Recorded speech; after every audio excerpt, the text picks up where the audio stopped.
mentioned, my name's Lloyd. I work in the financial service industries, and I work for a company called World Financial Group. Ideally, what it is that we do and who we are, we're an independent broker. So we work with companies like TD, RBC, Invesco, like most of your North American brands. The idea is what we do is we go out with clients, we sit down with them, we try to give them a better understanding of how money really works, try to free up some cash flow, clear up some debts, help them reach those goals. If they want to get a yacht, but that's not the idea is to get them yachts, but help them realize that dreams are possible out there.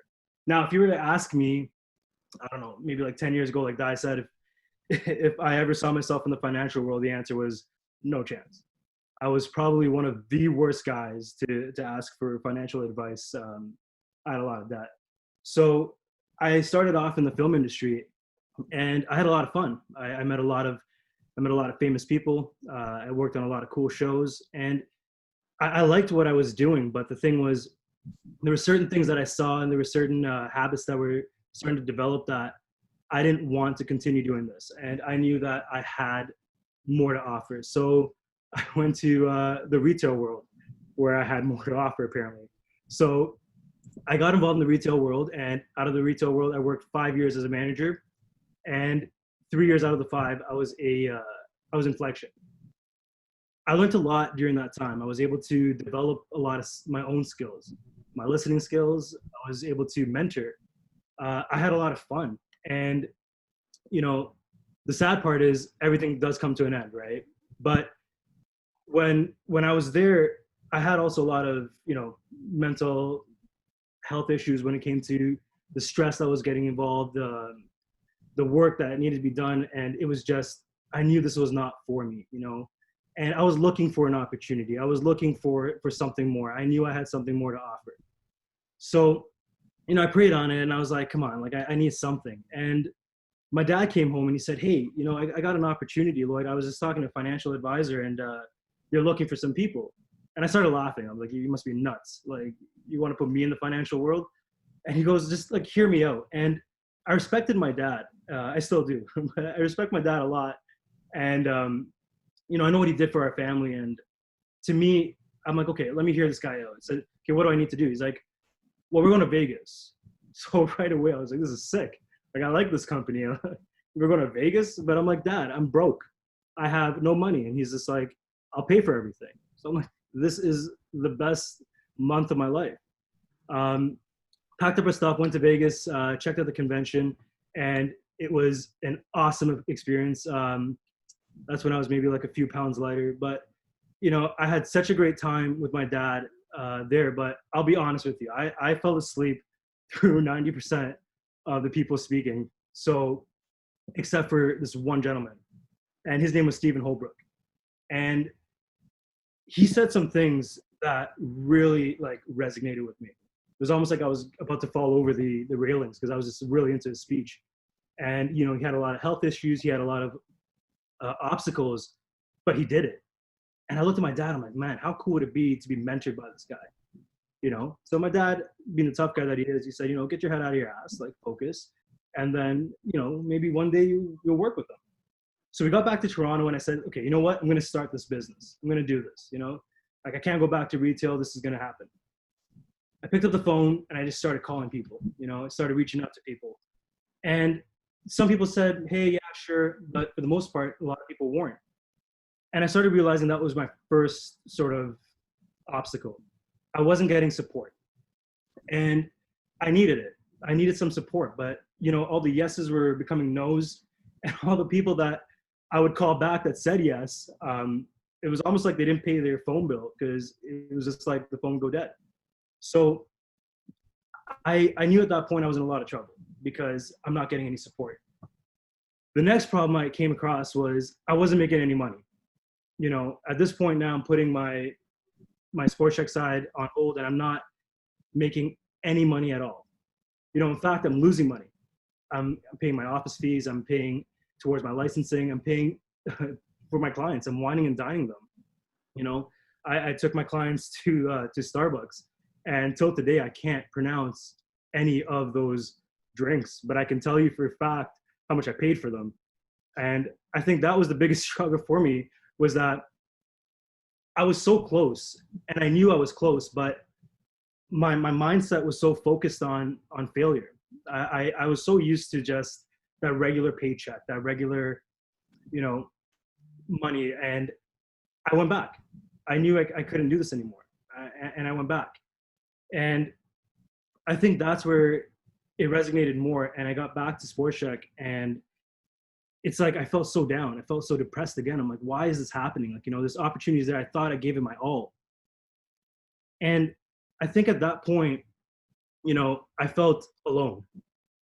And I don't know how many of you have actually felt like that, you know, where you've started a business, you thought you'd get the support, you thought you'd make some money, you know, you thought you'd just in and out really quick. And then that loneliness hits you. And during this time, you can do one of two things. You can just quit, or you can really just meditate on this and try to figure out what it's going to take to drive this business forward. And that's when it hit me. I was treating this business like a revolving door. I was treating this business like a hobby. And that was my biggest problem. I play soccer Monday nights. I'm not good by any means, but I play soccer Monday nights. I have a lot of fun.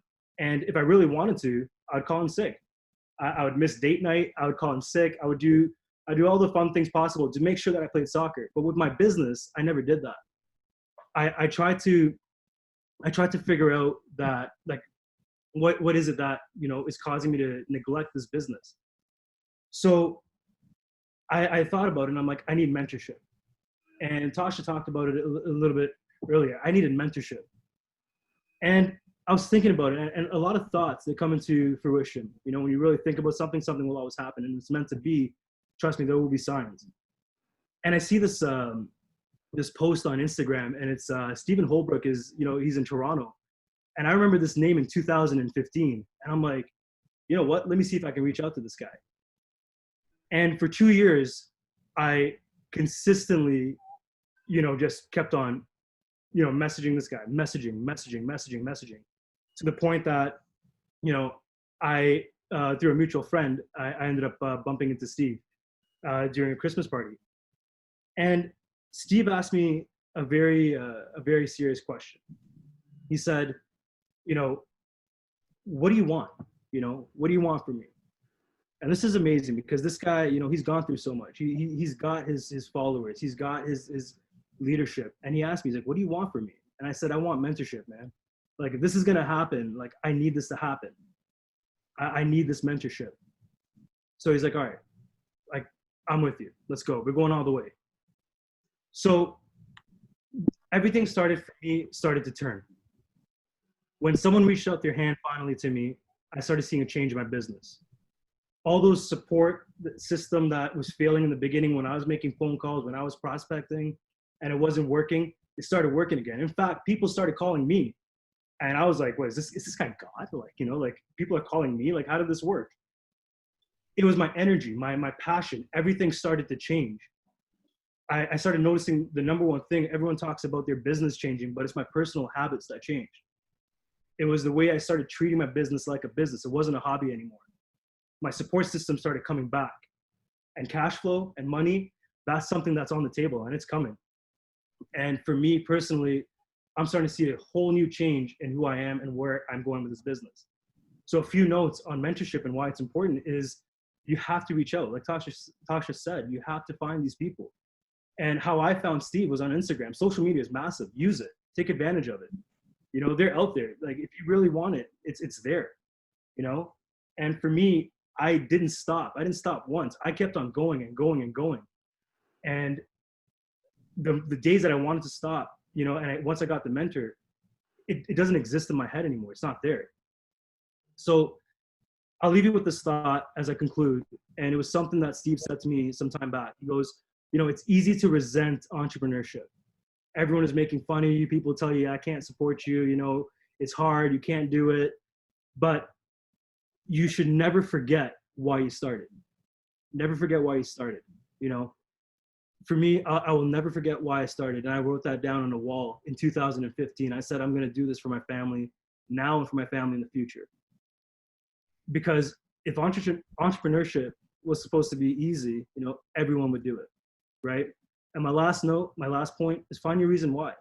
You know, Barack Obama said it some time back. He said, your reason why should be a burning desire, should drop you to your knees and make you cry. Find it. And when you find it, you'll understand your purpose and why you're doing it.